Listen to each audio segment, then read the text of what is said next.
so I've ran a few 6010 beads here.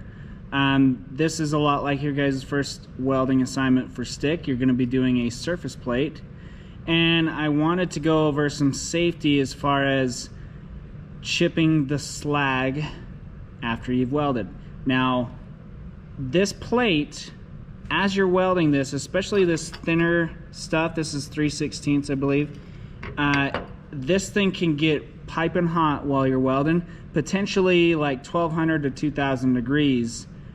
And because of how much heat this process puts in the plate, it can be kind of tricky. You got to make sure you're cooling this maybe more often than you would with MIG. But even with MIG, you've got to cool it off after every 2 or 3 welds anyways. So when we go to chip our slag, this plate has got to be cooled off. You need to cool your weld before you go and chip any of your slag. Now, the reason is when you go and you take your chipping hammer along this, these pieces of slag can fly off, and because your plate is potentially like 1200 degrees, that means that the pieces of slag are also around 1200 degrees.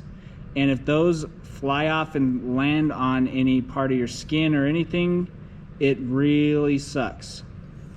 So, this is a chipping hammer, not a sledgehammer. I'm going to show you how easy this slag should come off of your weld. This edge should remain somewhat sharp. It gets dull when people start using this as a sledgehammer versus a chipping hammer. We'll use this to just slide along the top of our welds, and this end, you can see that it's pretty dang dull. That's because people just start hammering on this. This needs to be sharpened again to get in maybe along the toes of your welds, but you can see my finger is taking this slag off. Okay, it does not take a lot of force to take the slag off. You can drag on your stringer bead plates, just drag this chipping edge along the plate.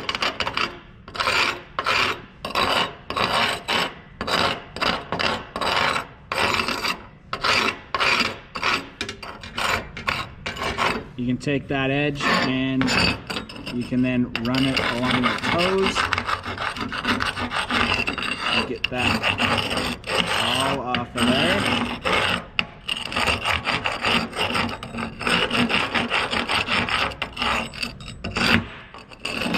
Once you've got it chipped, you'll take your wire brush and you can then brush it.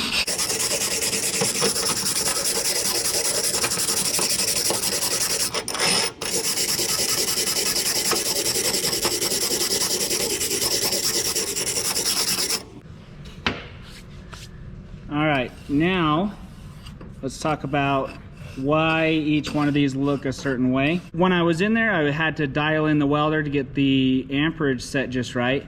This first bead here, it was closer to maybe 110, 111, and it was really hard to control the puddle, and so I had ended up stopping, dropped it down to 100 amps and welded. I didn't cool it between this one and that one, and it was still a little bit harder to control.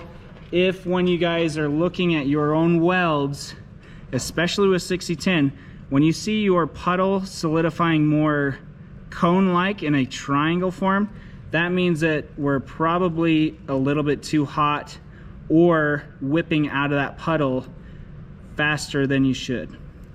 So I dropped it again from around 100 amps down to maybe 95 or 90 amps on this bead right here. I cooled it between this one and that one, and this is what it's supposed to look like.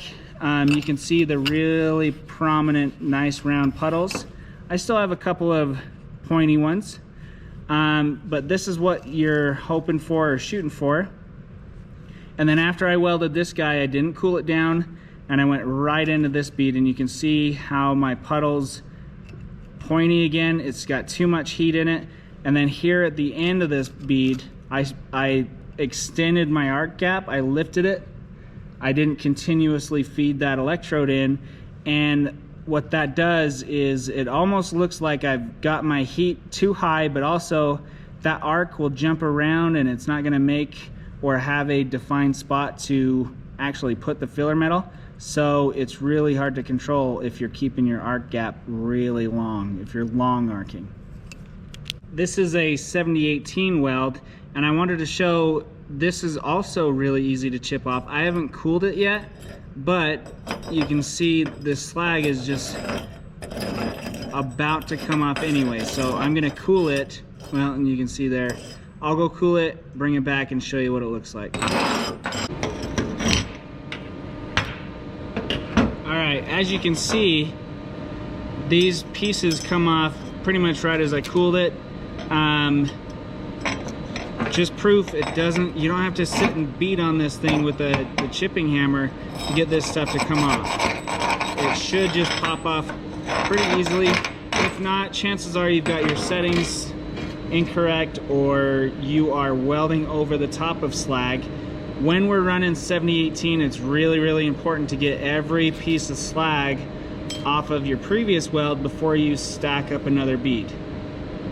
Now, these beads, I probably should have went a little hotter. This is the first bead on this plate with 7018, and you can see it's a little bit convex, kind of chunky, versus on this one, I didn't cool it off between this weld and this one, and it laid down a little bit flatter on this second pass. But that's with 7018. This 7018, you don't have to do any movement at all. All you're doing is just basically babysitting it. You start your puddle and you just drag it. Okay, when you're finished with each one of your electrodes in the booth, we have these trays welded on the front of them. That's where I would put all of your electrodes, your new ones and used ones, so that they don't get in the way of what you're doing on the surface here. And we never want to set these hot electrodes anywhere else where you may end up leaving them for someone to grab with their bare hand and burning them. We also don't want them to burn any other equipment. I've seen where a kid sets a hot electrode on the welder and somebody sets a helmet on top of it, and I've had that electrode melted to the helmet cover just because they set it down on there. Also, what's really annoying is when you set these hot electrodes down on our machines and they melt into the plastic. Okay, when you're finished with your electrodes, put them in the tray. Another safety concern when it comes to us stick welding is if when you cool off your metal in the quench tank and you get parts of your glove wet, when we are stick welding, you need to be extra careful to prevent any sort of moisture getting on your gloves. Unlike our MIG guns, where they have a nice insulated gun with no exposed metal or bare parts, our stingers, when you clamp in your electrode, you can see on this one, there's a bare metal spot exposed here. And if you have any dampness or wetness to your glove and you're grabbing, because sometimes I'll weld and I'll have my electrode or my hand like this to just give me a little bit more control over what I'm doing, but that bare spot of the electrode could be exposed and you could have that touching your glove, and any sort of moisture can conduct electricity and that could shock you really good. So always make sure you've got dry gloves on when you are stick welding. Also, when you're finished welding, don't just go and grab your electrode out of the stinger when you're done to take it out. Just lower your stinger, don't touch the tip to your plate, but just unclamp that electrode and let it fall to your table. One of the most common burns I have is kids, even with gloves on, they will grab that electrode right after they got done welding and it will burn through their glove and burn their hand pretty good. So when you're finished welding, just unclamp it, let it fall onto your table and let it cool off on its own. Don't burn yourself by grabbing hold of that electrode.